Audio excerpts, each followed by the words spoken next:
Guys আজকে আমি এই পেপার দিয়ে একটা জিনিস বানাবো। ফার্স্টে এই পেপারটা আমাদের লাইক এই যে এমন করতে হবে, এরকম সুন্দর করে এটা এভাবে, এটাতে এরকম থাকবে, আমরা এইভাবে ই করে দেবো সুন্দর। এখন এটা তো খুললে এখন কেচি দিয়ে কাটিকুটি করি, যে মাঝখানে একটা দাগ করেছে, এই দাগটা কাচিকুচি করি।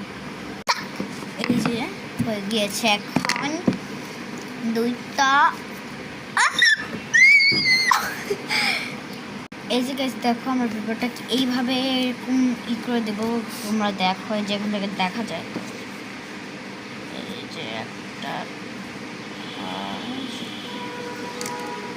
এই দুইটা ভাগ, এরকম এটা করো। এবার গাইস নো টেনশন, এরকম আমরা করে ফেলে। এটা একটু এই মুখের এখানে কালার করে দিব, কালার করে দিয়ে এই যে পেন আছে, পেনটা দিয়ে এই যে এখান থেকে একটা দাগ দেবো আর দুটো চোখ দিয়ে দিব। এখন দেখো আমি কি করি। ফার্স্টে হাতের মাপ নিতে হবে, তোমার হাতে কতটুকু আসলে হবে সেটা আসলে নাও, দেখো কতটুকু হবে। এই যে তোমাদের হাত যত সাইজে তত সাইজটা করে নাও, এইভাবে আমি করে নিই। তারপর তোমাদের দেখো কি করতে হবে।